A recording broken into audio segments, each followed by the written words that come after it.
Bonjour à toutes, bonjour à tous. C'est avec plaisir que je reviens vers vous pour brosser un petit bilan sur les actions et les dispositifs de la branche animation, développement et promotion pour la saison 2023-2024. Tout d'abord, en ce qui concerne les stages pour tous, sachez que le Summer Ping, comme le Winter Ping, ont fait carton plein et que, comme d'habitude, été comme hiver, les participants ont pu pratiquer des activités autres que le tennis de table et avoir aussi des séances personnalisées. En ce qui concerne le ping à l'école, dans le cadre de l'opération Une école, une table, 45 dossiers de candidature ont été déposés en ce qui concerne les écoles du Grand Est et 9 d'entre elles ont été récompensées et ont donc reçu une dotation d'une table à installer dans leur cours de récréation.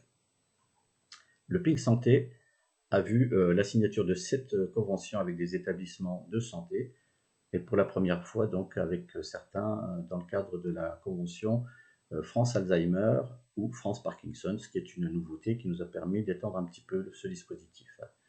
Le dossier Créer son club de ping entre dans sa troisième année. Pour les participants, le premier club à s'y inscrire, à y adhérer, Joinville du comité de la Marne, a terminé sa deuxième saison avec une augmentation de ses effectifs, plus 14 licences. Le club de Brevanne a terminé sa première saison avec 20 licenciés. Le club de Schleital a quant à lui terminé avec 23 licences sa première saison également. Vont entrer dans le dispositif le club de Bar-sur-Aube TT pour le comité de l'Aube et le club de Varmerville pour le comité du 51. Au total, ce sont donc 291 et non pas 290 clubs comme annoncé précédemment, soit un total de plus 3 par rapport aux saisons précédentes. Et c'est la première fois donc que la courbe des créations donc, connaît une augmentation. Dernier dossier à évoquer, celui du ping entreprise, pour lequel nous avons incorporé dans notre dispositif l'opération initiée par la Fédération française de tennis de table et France Travail, et qui s'intitule donc Du stade vers l'emploi. Ce projet a pour objectif d'organiser une journée de job dating en s'appuyant sur une activité sportive, en l'occurrence le tennis de table. Le principe est de constituer des groupes mêlés de recruteurs, invités par les entreprises et par France Travail, avec des demandeurs d'emploi.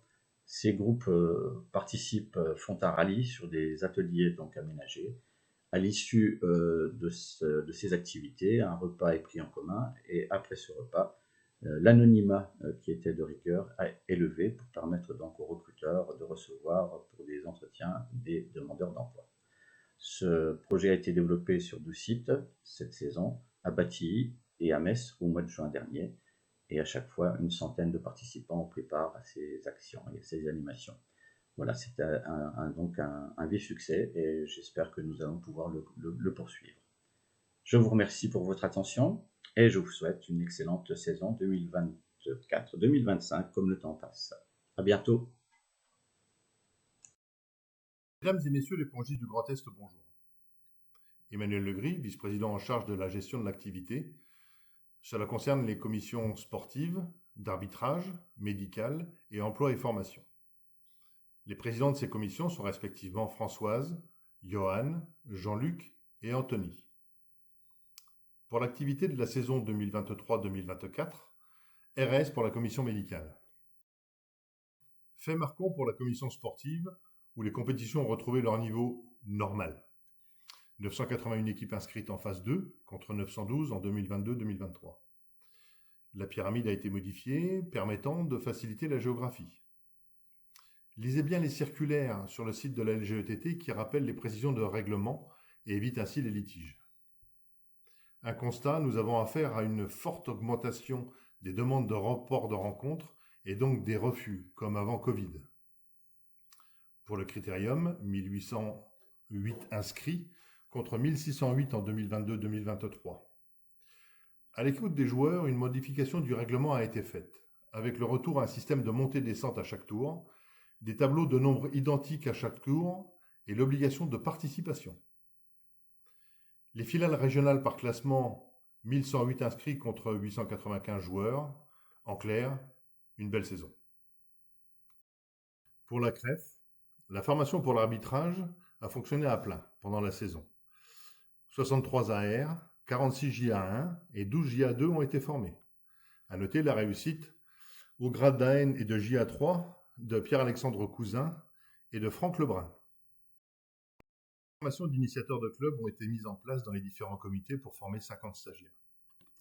Une formation d'animateur fédéral a été organisée. Il y a 12 stagiaires reçus.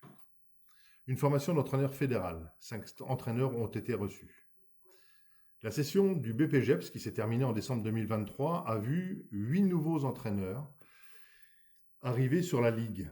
Une nouvelle session vient de démarrer. Elle s'arrêtera à fin juin 2025. Le colloque des dirigeants s'est déroulé le 27 avril durant le WTT Youngstar Contender avec la présence de Gilles Herbe, président de la FFTT. L'animation de la journée a tourné autour des Jeux Olympiques. Comment gérer l'avant et l'après-jeu?